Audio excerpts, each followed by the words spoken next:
Graça e paz, abençoados de Deus.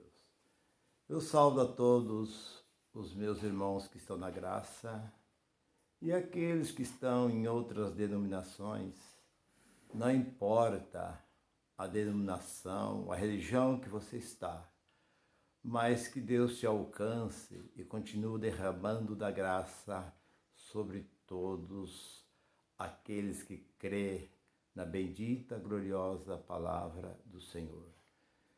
Eu tenho uma palavra nesta manhã, mas antes de eu falar esta palavra, eu quero te agradecer a você.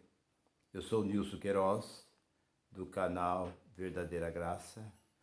Eu quero agradecer você que tem me acompanhado nas mensagens, nos vídeos que eu tenho postado e divulgado, que você continue divulgando, dando aí o seu like, para que nós possamos cada vez mais crescer na graça e no conhecimento de nosso Senhor e Salvador Jesus Cristo. Segunda carta de Pedro 3:18. A mensagem que eu tenho nesta manhã: Deus não te pôs por juízo. Isso está no livro histórico de Jesus, Mateus capítulo 7, versículo 1. Não julguei, para que não seja julgado, pois com a medida que vós medir, hão de medir também a vós. Da maneira que você julgar, você também estará sendo julgado. Nós não podemos julgar uma pessoa porque vemos ela entrando ou saindo de dentro de um bar, com um copo de bebida na mão, pensando que aquela pessoa pode estar bebendo. Não podemos julgar. Por ver pessoas num certo ambiente, talvez num lugares assim de prostituição, um lugar onde se comercializa a droga, nós não podemos julgar esse tipo de pessoa, porque nós não sabemos, Deus não nos colocou como juízo. Nós somos todos um só em Cristo Jesus. E você que está me ouvindo, né, neste momento, você pode muitas vezes estar dentro dessa chamada religião. Não importa a religião que você está, mas você está dentro da sua religião. Você acha que você está seguro e julga as pessoas que não estão. Tem pessoas que chegam a desfazer dos seus próprios parentes, porque os seus parentes não aceitam a maneira pela qual ele vive. Ele está dentro de uma certa denominação que despreza os demais. Eu conheço pessoas que chegam a desprezar os seus próprios pais.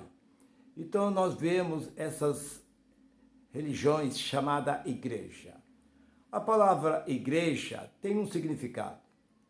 A igreja não é isso que nós vemos.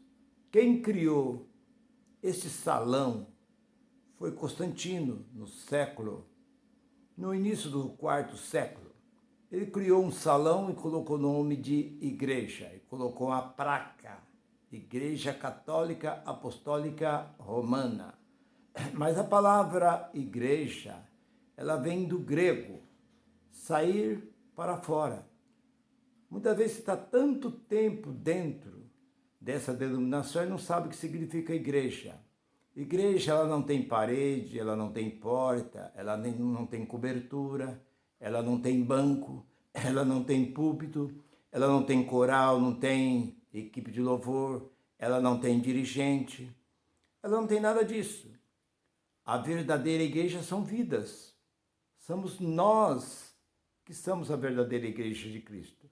Por isso que nós não precisamos de dirigente. Quando a mulher samaritana perguntou ao Senhor se é no templo ou se é no monte que se adora a Deus. Era uma prática dos judeus naquela época, adorar a Deus nos montes e buscar Deus no templo. Eles idolatravam o templo. Mas Jesus diz, nem no templo, nem no monte. Então, onde se busca Deus? Deus já está dentro de nós. Você não precisa deslocar da sua casa para ir a um certo lugar de adoração. Isso fazia os judeus naquela época. Mas hoje nós somos uma nova criatura em Cristo Jesus. Como disse o apóstolo São Paulo em 2ª carta aos Coríntios, capítulo 5, versículo 17, aqueles que estão em Cristo é nova criatura. As coisas velhas passaram e tudo se fez novo. Coisas velhas é o judaísmo. Aquilo que fazia Moisés, isso já passou. Hoje nós vivemos em Cristo. Então nós não seguimos mais essa prática. E quando nós vemos esse título também chamado Evangelho, muita gente está há tanto tempo dentro da sua religião e não sabe o que significa Evangelho. Evangelho significa boas novas, boas notícias, notícias que agrada, enche o nosso coração de alegria. Não é isso que nós vemos dentro dessas chamadas religiões, que só prega maldição, traz maldição, porque Deus vai pesar a mão, o diabo vai entrar na sua vida, porque as pragas do Apocalipse, porque o gafanhoto, porque Deus vai destruir o seu casamento, o diabo vai fazer isso, coloca Deus e o diabo contra as pessoas. Há pessoas que não conseguem dormir de noite, preocupado com essas ameaças, porque esses dirigentes começam a trazer medo sobre aquele povo, enquanto a palavra evangelho significa boas novas. Não existe na Bíblia, em parte nenhuma, nós somos um povo evangélico. Não existe. Igreja evangélica não existe. Como eu disse, igreja sai para fora. O significado da palavra em grego significa sair para fora. Enquanto as denominações estão mandando o povo entrar, mas o significado da palavra evangélico é sair para fora, sair de dentro da velha religião, sair de dentro da sinagoga, sair de dentro da velha religião judaica. Isso que significa evangelho. E a palavra, então, protestante, o que é protestante? É protestar contra o quê? Protestar contra algo que muitas vezes não estamos satisfeitos, não estamos, muitas vezes, agradando daquele movimento. Mas esses movimentos que se diz protestantes estão protestando contra a própria verdade de Deus. Porque o que Deus disse são anti-Bíblia. Porque o que a palavra de Deus disse não faça, eles fazem. Deus disse lá no capítulo 6 de Mateus, versículo 19, não juntei tesouro na terra, onde o ladrão, a ferrugem, a traça destrói. Juntai tesouro no céu, porque onde está o seu tesouro está o seu coração. E o que os homens têm feito? Eles têm amontoado riquezas e mais riqueza, o império e cada vez maior. E o próprio apóstolo São Paulo escrevendo na primeira carta a Timóteo, capítulo 6, versículo 10, que o dinheiro é a raiz de todo mal. E é isso que eles querem. Eles não estão preocupados com outra coisa senão o dinheiro. A maior preocupação desses movimentos religiosos é o dinheiro. Se tirar o dinheiro de dentro desses movimentos, ela se fecha, ela se acaba. A maior preocupação nesses dias de hoje com essa epidemia está sendo isto, que não está entrando mais aquele dinheiro que antes entrava. Então ele se preocupa com isso. Mas a Bíblia nos alerta. A Bíblia nos mostra que nós somos a verdadeira igreja de Cristo. Nós não precisamos de pastores, nós não precisamos de templo, de local, de sinagoga para nós ir lá adorar.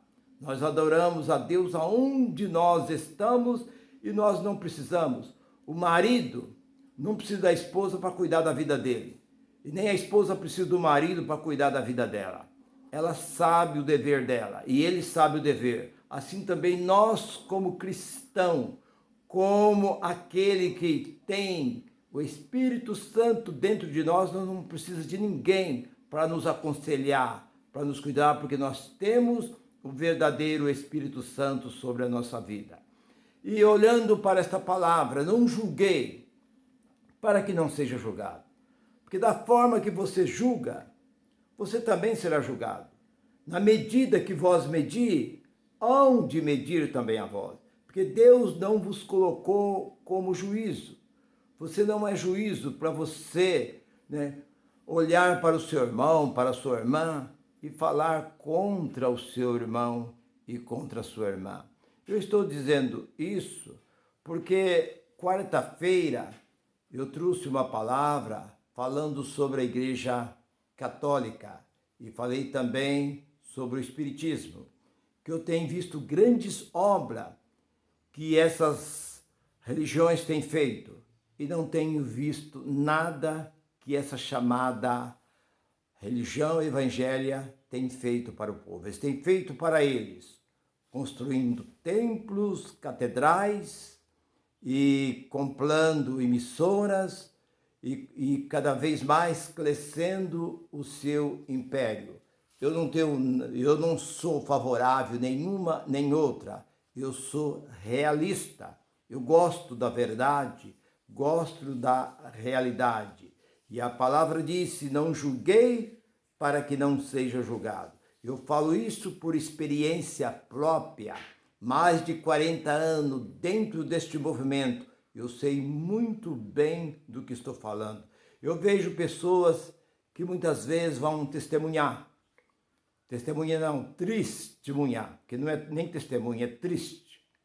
E eles chegam, tomam ali o microfone e dizem: quando eu era católica, quando eu era espírita, eu bebia, eu fumava, eu jogava, eu dançava, eu prostituía, eu fazia isso, fazia aquilo outro, mas agora eu sou convertido. O que é conversão? Há muitas pessoas que não sabem o que significa conversão. Eu agora sou convertida. A palavra conversão é mudar de direção. Você muitas vezes vai indo pela estrada, você vê conversão à direita, conversão à esquerda. Você tem que mudar. E essas pessoas estão dentro dessas velhas religiões com a mesma vida que era antes. Não faz diferença nenhuma. Ele apenas deixou de beber, deixou de fumar, deixou de jogar, deixou de dançar, deixou de ir a um cinema, a um local qualquer, enquanto está lá dentro. Mas desde o momento que ele sai lá de dentro, ele volta a ser a mesma pessoa diante. Então não houve mudança, porque a verdadeira transformação, ela não está para o lado de fora. Cabelo longo, vestido longo, paletó, gravata e cabelinho bem cortadinho, se for o homem, aquele cabelo longo, a mulher sem brinco, a mulher sem um tipo de pintura para mostrar, mas as transformações de Deus vêm de dentro para fora. Você olha numa pessoa, muitas vezes você não valoriza aquela pessoa, mas você não sabe quem é aquela pessoa por dentro. Aquela pessoa é maravilhosa por dentro. Então, por isso que a palavra diz: não julguei, para que não seja julgado. E nós que somos da graça, nós temos este conhecimento. Nós não vivemos atrás de palavras de dirigentes de homem. Nós olhamos para as cartas do apóstolo São Paulo, porque o apóstolo Paulo é o único apóstolo do gentio. Toda a Bíblia, ela foi escrita para Israel, ela terminou em Israel, ela começou e terminou. Nenhum gentio escreveu uma carta da Bíblia. Agora, nós temos as cartas do apóstolo Paulo, que serve para a edificação da nossa vida. Então você não vê em nenhuma parte da Bíblia o povo de Deus ser chamado de evangelho. Eles foram chamados de cristão. Atos capítulo 11, versículo 26. Eles foram chamados de cristão porque o seu procedimento, o seu andar, as suas vestes era parecido com Cristo. Então isso é importante. Então nós da graça, nós não temos pastor, nós não temos salário, nós não temos esse pão com suco uma vez por mês, nós não temos esse óleo que põe na nossa cabeça e suja toda a nossa cabeça, nós não temos isso daí, porque tudo isso é judaísmo, isso já passou, isso não existe mais, e isso hoje são coisas que os homens têm procurado trazer de volta para o lugar onde Deus diz que não, e eles fazem. O que Deus disse não faça, eles fazem. O que Deus diz faça, eles não fazem. O maior mandamento de Deus é amar o seu próximo. E João Batista lá no deserto, quando estava batizando, o povo vinha ter com ele e perguntava: mestre, o que eu devo fazer? Quem tem 2 túnicas, dá uma para quem não tem. Quem tem pão, parte com quem não tem. Então nós vemos que essa prática não existe. Hoje, para você conseguir uma cesta básica na sua denominação, é muita burocracia. Você tem que falar, ele quer saber por quê e tal, arruma uma sacolinha ali com um pacotinho de feijão, um pacotinho de arroz e leva na sua casa. Eles dizem que esse dinheiro, essa contribuição é para a obra, mas a obra de Deus ela está completa. Isso é uma grande mentira. A obra de Deus foi completa, ela estava incompleta até a cruz de Cristo, porque Moisés não conseguiu cumprir, como Noé não conseguiu trazer o povo à arca. Moisés não conseguiu cumprir também os 613 mandamentos de Deus, mas veio Jesus Cristo e ele conseguiu concluir. Ele concluiu tudo que Deus tinha dado a ele. Então ele diz: Pai, tudo está consumado. Então nós não temos mais nada a fazer. É uma grande mentira quando alguém pede oferta, pede dízimo, porque é para continuar a obra de Deus. Porque em parte nenhuma da Bíblia ele mandou construir templo. O templo que estava de pé ele mandou derrubar.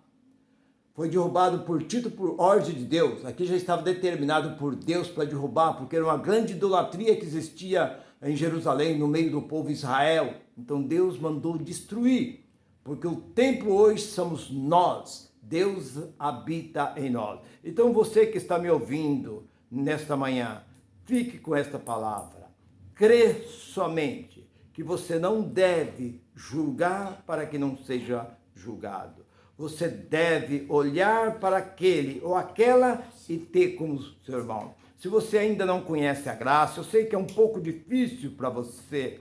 Você que está acostumado todos os dias chegar cansado do seu serviço, tomar o seu banho correndo e ir para esses templos correndo, achando que Deus vai te abençoar. Deus já nos abençoou no capítulo 1, ali de Efésios, ali desde o versículo 3, ele diz assim que Deus nos abençoou. Bendito seja Deus, Pai de nosso Senhor Jesus Cristo, que nos abençoou com todas as bênçãos espirituais nos lugares celestiais em Cristo. Então nós já estamos abençoados por Deus, nós não precisa mais de homem colocar a mão na nossa cabeça para dizer que está nos abençoando. Porque o único que pode e tem feito isso por nós é o próprio Cristo. Ele é o nosso verdadeiro pastor e o nosso verdadeiro Salvador. Fique com esta palavra. Que Deus te abençoe, que o Espírito Santo continue falando em vosso coração. Todas as quartas e todo sábado eu estou colocando novo vídeo. Até lá, graça e paz.